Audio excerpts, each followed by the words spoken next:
Everyone. તો આજનો આપણો ટોપિક છે transport layer.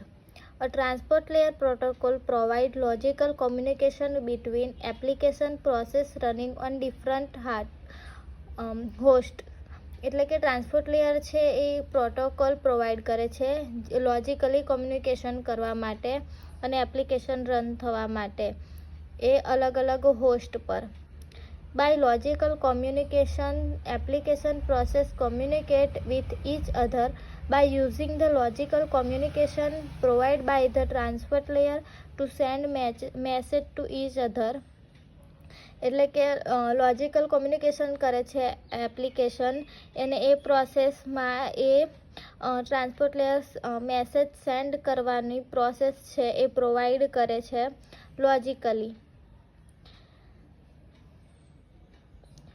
Transport layer protocol are implemented in the end system but not in network router.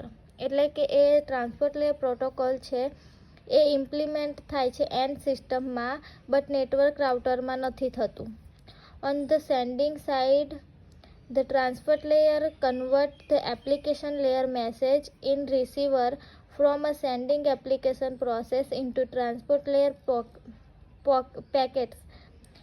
Knows a transport layer segment on the receiver side. The transport layer resemble segment into message passed to application layer.